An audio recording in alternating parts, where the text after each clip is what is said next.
Hello, hello, and welcome back to the Business First Creatives podcast. I've got a person who is returning for her third episode, y'all. Give it up for Dayna. Oh, wow. I feel like business first royalty over here. I mean, what's funny, I had someone else, she's going to be on the podcast next month, but she sent me a little note and she's like, I really enjoyed being on your podcast. I mean, legitimately wrote me like an actual pitch. And I was like, please don't ever do this again. You can just text me and tell me that you want to come back on the podcast and I will just send you a link to schedule. Like, I don't do these formal pitches. Like, no, just tell me what you want to talk about and it's a yes and I'll just send you a link. We're just here to have like a coffee chat. That's what it feels like recording. That's pretty with much you. what these are. Yeah. But guys, if you are not familiar with Dayna is a marketing strategist extraordinaire. She was previously on episodes 84 and 163, talking all about marketing and sales in some fashion. And so those episodes are linked in the show notes if you did not catch her on her first or her second appearance. And here I am on my third one. And guess what we're going to be talking about? We're going to be talking about marketing! So, Dayna, how do you want to kickstart this conversation? Because when you pitched me the idea for what we're going to talk about this time, I mean, I'm very familiar. Yeah. And so I don't know if you have like a particular angle that you start at when it's just a, hey, this is how you plan your marketing. And this is what I think. Or is there another angle that you want to take? No, I feel like it's the beginning of the year. I think this is the time when everybody is like, okay. Let me like get my life together. You get your new planner out. You're like, I'm going to plan my whole year. And I see, photographers sort of making and small business owners making the same, getting really excited in January. I mean, like everything we do in January, right? We get really excited, but then if you don't plan it correctly, then it's really easy to get overwhelmed with all the goals that you've set for yourself. And then it kind of, best case scenario, you'll like hang on till the summer. And then worst case scenario, it hangs on for like a couple weeks. But I think you can set yourself up for success by just planning your marketing a little bit differently from the get-go. And so let me just start by telling sort of the analogy here. If you guys don't know me, I'm like an analogy queen, but this is kind of a well-known analogy, but I'll go through it for those of you guys who haven't heard of the concept of a jar for your time. So we're going to use it here in terms of both your time, but also your marketing. So we're all visual creatives. Everybody like get your like visual hat on. We're going to build this jar. Okay. So just imagine that I have like a glass jar and, I fill it up with some big rocks, that are maybe like the size of your fist. We fill it up with a couple of rocks and we can fit like maybe 5 or 6 rocks in the jar. And I show you the jar and I say, is the jar full? Well, you might look at that jar and be like, heck yes, that jar is full. It is full of like 5 or 6 really big rocks. And I would say to you, well, what about now? What if we take those, add some pebbles in around those rocks, tiny little pebbles, and they sort of fill in the cracks around those bigger rocks and then show you the jar and say, is the jar full now? And you're like, well, Dayna, surely the jar is now full. Like we've got the cracks filled in. But then I take some sand and I pour sand in around the pebbles, around the rocks. Is the jar full now? And you're like, babe, it's got to be full now. And I am like, what if we poured some water in this jar? And the water gets in between all of the cracks. And now, in fact, the jar is actually full. And the idea here is twofold. It is first that, the way you look at your life, like sometimes when you look at the biggest picture things, the biggest rocks, it can feel like really like, oh, my plate is full, my jar is full. But there is often spaces in the cracks where you can fill things in. But what's really the most important in this lesson is if we had started with the water and we filled the whole jar up with water first, and then we tried to put in sand. Okay, we've all done this at the beach, right? You fill up like a bucket, then you put in sand. Make your sandcastle. That might be okay. Love a drippy sandcastle. But then you start putting in the pebbles and the rocks, and what's going to happen is the water will overflow out of the jar, right? And that is the mistake that I see people make when they're planning out their marketing or really anything for the whole year is like you start with the water, which is sort of the smallest bits and pieces, and you fill your whole jar, all your time, all your energy up with that water. And then when you start putting in the rocks, which are really the biggest chunks of the puzzle that are going to move your marketing the furthest along, you're already at capacity because you've spent all this time talking with the marketing. So let me back up and assign each of these objects a marketing tactic. So when we're talking about the rocks and the pebbles and the sand and the water, I want you to look at the rocks as your in-person networking events, or your things that are like your biggest things that are going to move the meter for you. So like this might be like, if you do weddings, this might be like trade shows, or if you do, if you're a family photographer, maybe this is when you go and do like school portraits, or you do like a networking event or some kind of like charity events, things that sort of are these big, usually in-person networking events. They take a lot of energy, but they move the needle, right? They bring you quite a lot of leads.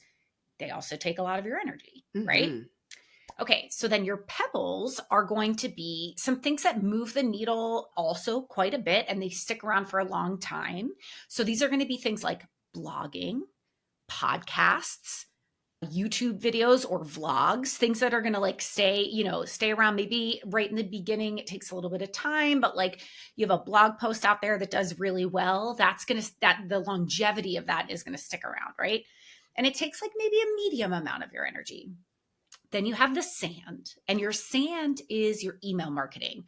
Now, I'll talk all day about why I think email marketing is the strongest type of marketing you can get, but all of your other marketing should always pull back to email marketing. All roads lead to email marketing. All roads lead to email marketing. And I think I even talked about that on the last time I was on the podcast. Your email marketing is like maybe 2 times a month, right? And then at the end, we have your water, which is going to be your social media. Okay. And that's the stuff that you're doing every day. Now, to go back to, if we fill the jar up with water, if you only focus, if you're like, okay, this is the year, I'm going to post every day on Instagram, it's going to be amazing. So if you're spending all of your time creating content for Instagram and you have filled up your jar with so much water that when this in-person networking opportunity comes to you and you drop that rock in that bucket of water, all of a sudden, boom, it's overflowing. And so that's what I want to kind of strategize around this year is, how do we at the beginning of the year take a look at our whole year and plan out our marketing so that we don't get overwhelmed, both in slow season and even when it's busy season, right? How do we plan out our marketing so that both our time and our energy is spent in the best way possible? It's funny listening to you. It's not, guys, listening audience, it's not that I forgot who you are. Please don't take what I'm about to say as that. But as I'm listening to Dayna and she's talking about the big rocks being like your in-person events, in my mind, I was thinking your rocks are like your launches. And then I remembered, we're talking to photographers. We're not talking about, I mean, like, it just took me a minute to be like, oh yeah, we're talking about photographers.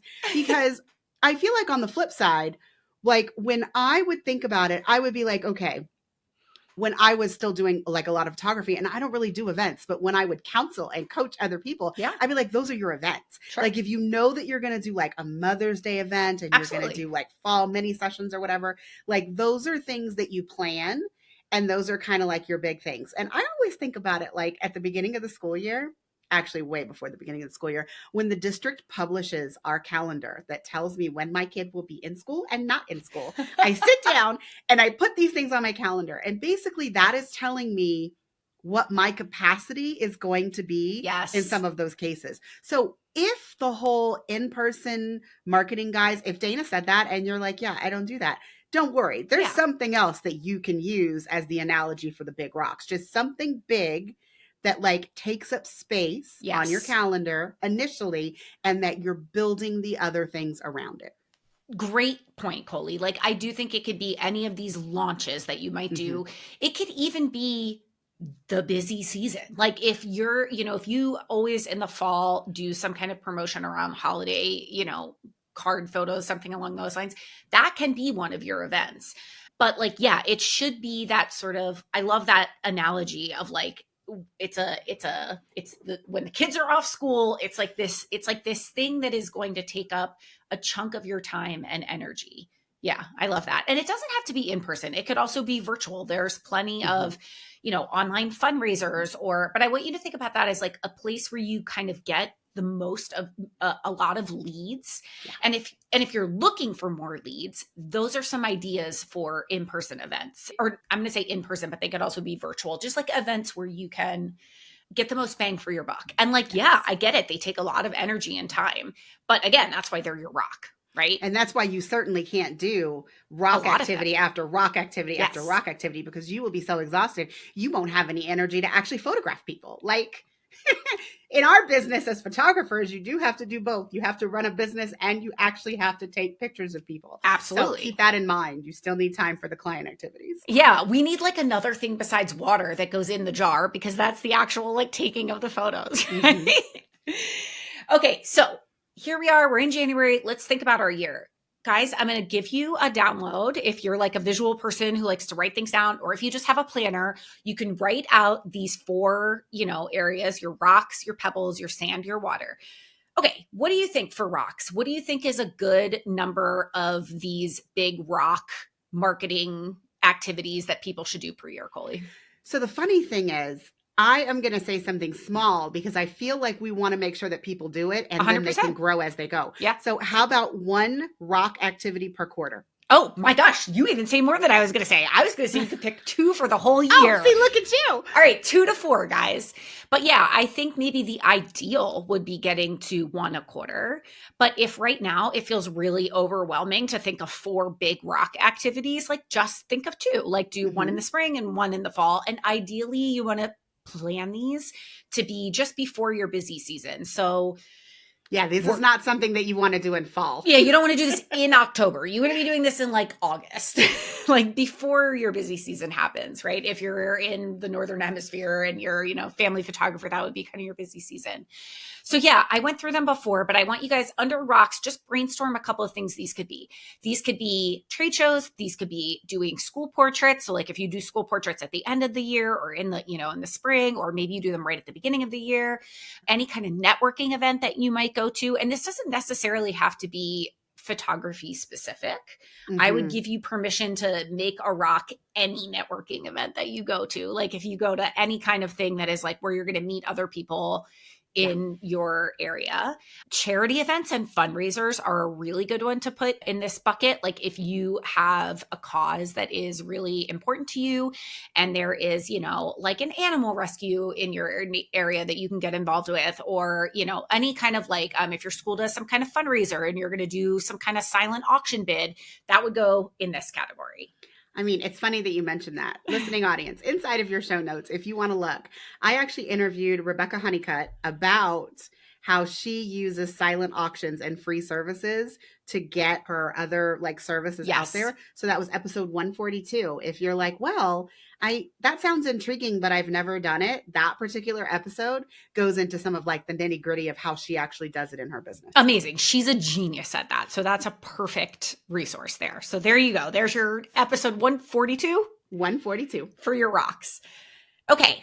So now let's move to our pebbles. I really feel like for photographers, blogs are a great pebble. Yes. Right? I mean, I think that's probably the strongest one. The life of a great blog is so long. And again, if you aren't in the habit of blogging, maybe aim to do like 4 a year, but make them awesome. If you are in the habit and you're a little bit better at it, try to aim for 1 a month, right? There are tons of people out there who are excellent at blogging. Have you had Melissa Arlena on the show? I did. She talked about something more general, but yes, Melissa has been on here. Okay. I had an entire like SEO series.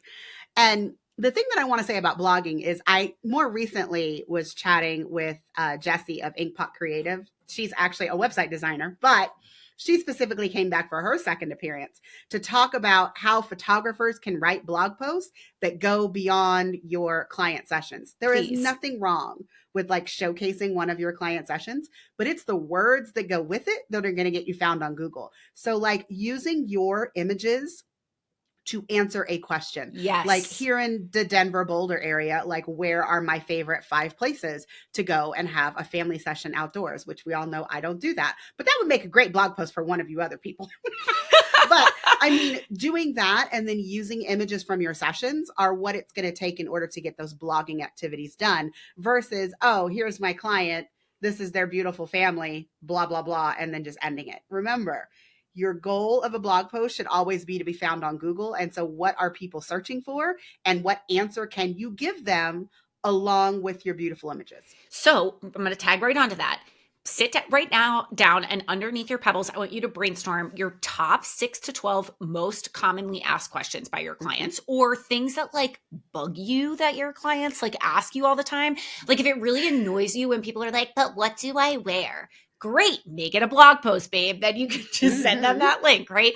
Or if it's something that people constantly have an objection to, like, or that they like, it makes them hesitate to either book, or if people are like, oh, I don't know if I'm ever going to use an album or whatever, make it a blog post. Anything that is a question for people, as hesitation for people, or something that they ask over and over again, make those into blog posts. Yes. Okay, so that's our Pebbles. Moving to our sand. Okay, email marketing. How often, as a photographer, do you think you should email your list?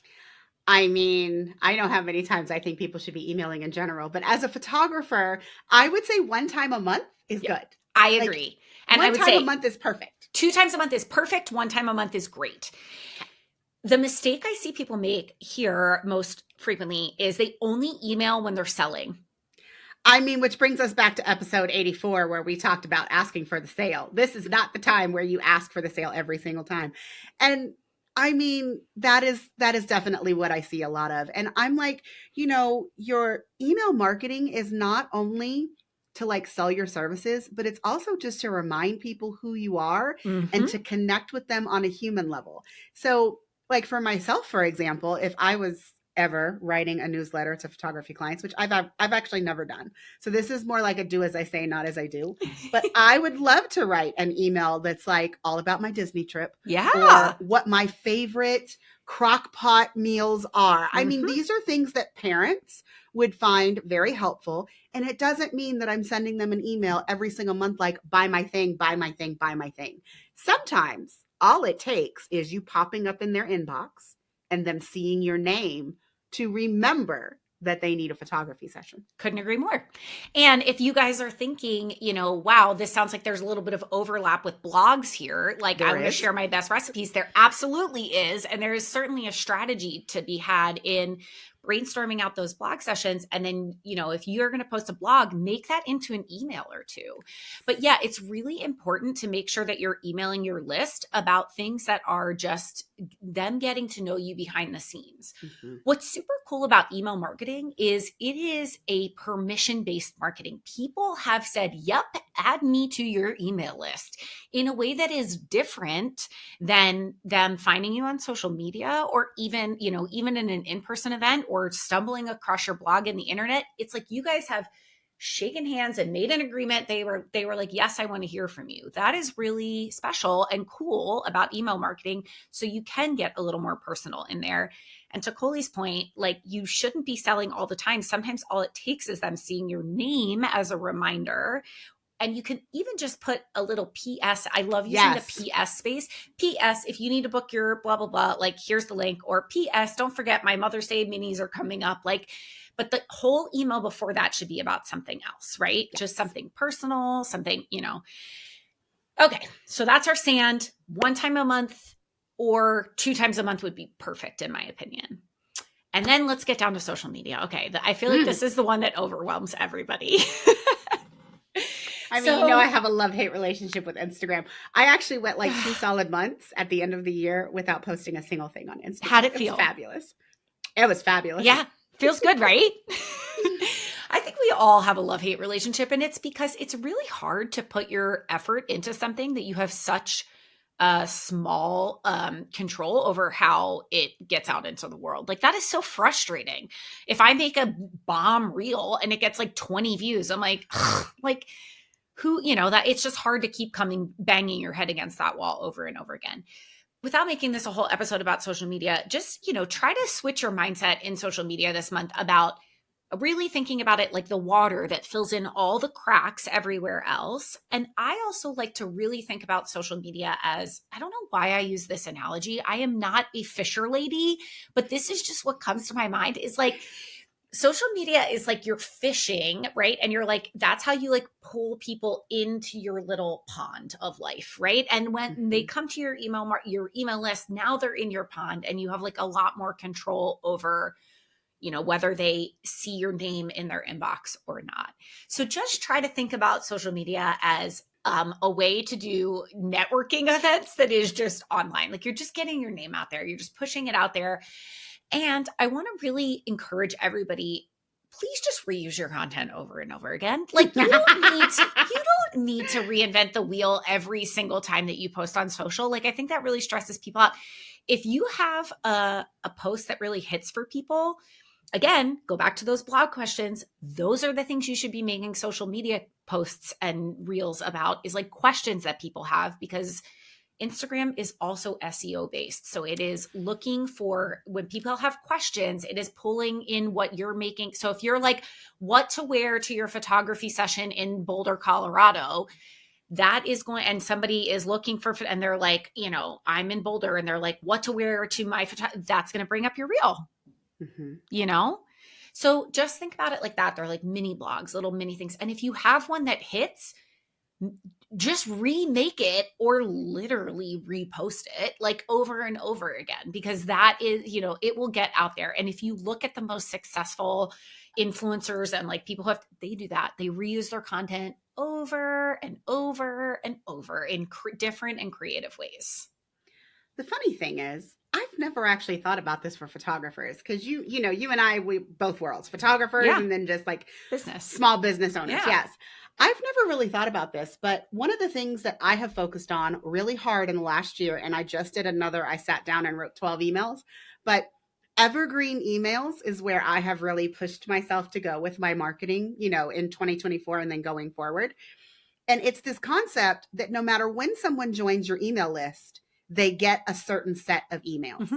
And I don't think that I've ever really considered that you could do that with your photography clients. Like if you've got ones that are like how to prepare for your set, like these things that people ask over and over again, if you sat down and you wrote them in a way that it wasn't time sensitive. So in other words, don't say that it's fall and it's time to do this. Like make sure that it is still valid information no matter when somebody gets it. If you put together like 12 emails and sent one a month, and these are like content that everybody needs, can get to know you, those kinds of things, you could actually set it to where when someone joins your email list, they get those 12 emails regardless when they join.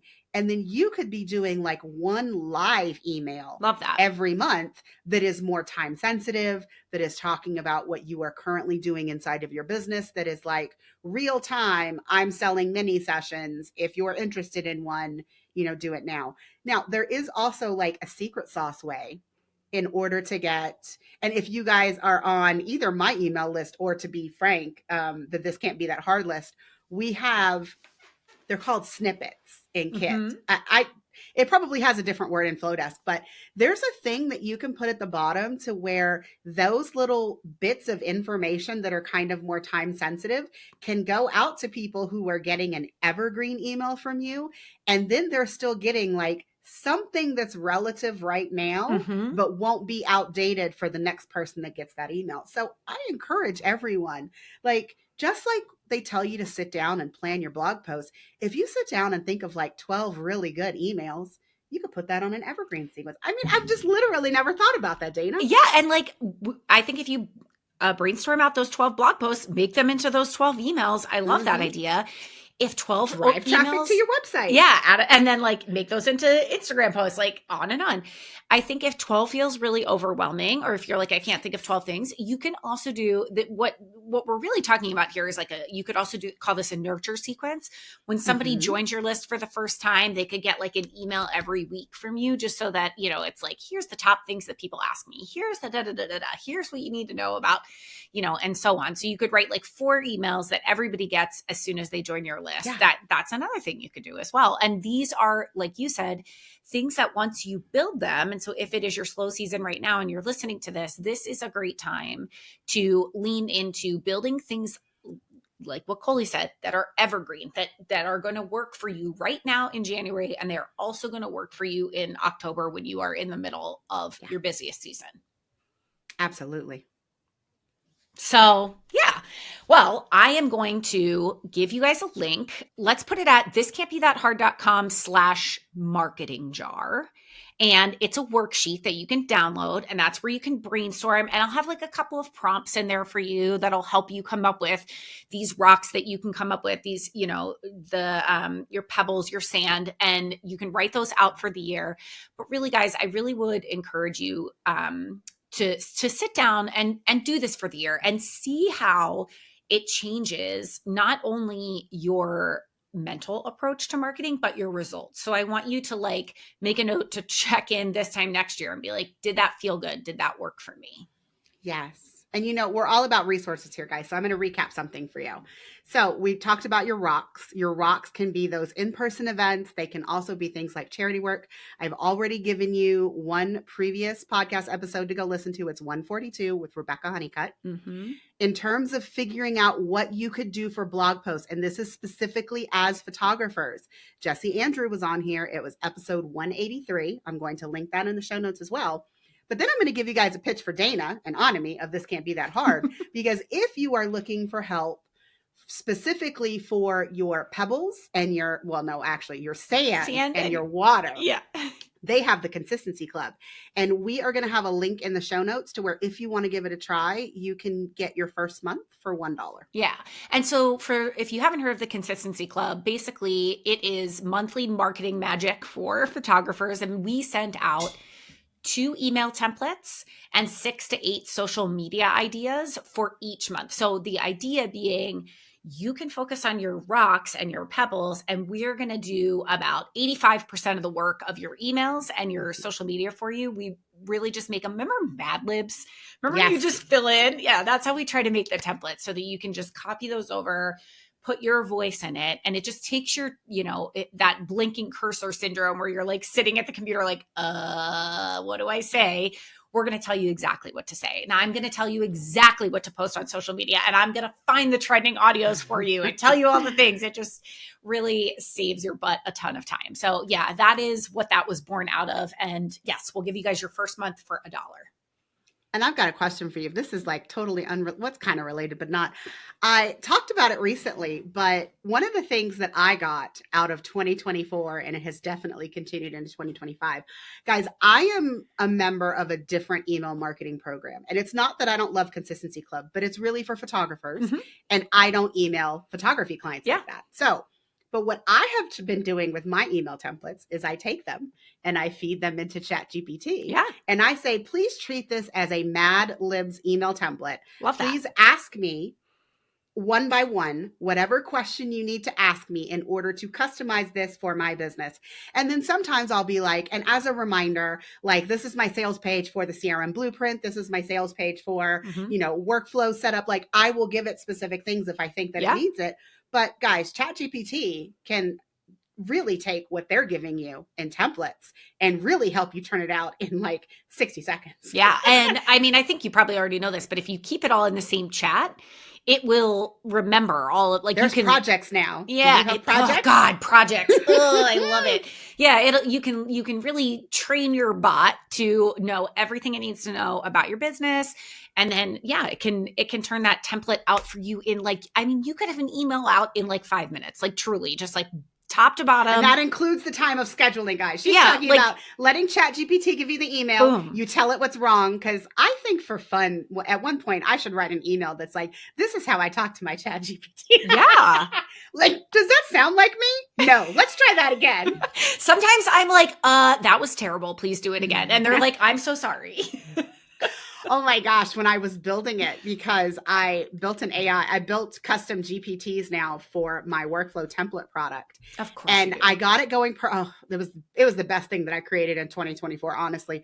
But as I was building it, I was getting it to where it was perfect. And then I was trying to take what I had done and put it in the instructions. And then it would go haywire. It wouldn't do any of the things that I told it to do. And finally, I was like, I'm so disappointed in you. Like, you were doing this perfectly. And now that I switched this one thing, I can't figure out why oh, Cooley, I'm so sorry that you're disappointed. Please give me one more chance to make it right. It was hysterical reading their responses to me. Robots are still just robots. ChatGPT. They're just still robots. But yes, agreed. I love that use of chat, and agreed that if you educate it, it really can help you turn out templates really quickly. And that's just the whole thing, guys, is like, one of my catchphrases is like, don't get it perfect, just get it going. Like, get your marketing out the door. Every email doesn't have to be perfect. You are just one person.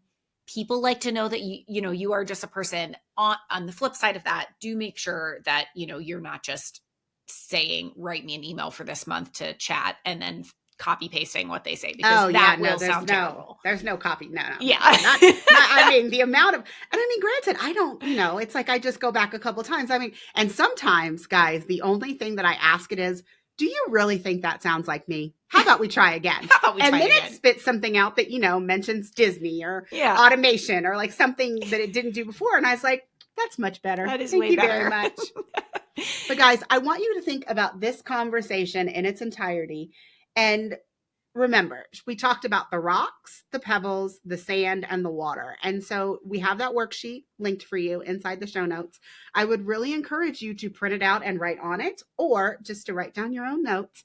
But once you've got those rocks and you're putting them on your calendar, and mostly you're also putting the pebbles on your calendar, then you can work in the sand and the water as you see fit. Yeah. Dayna, anything else that we need to add in before we close this out?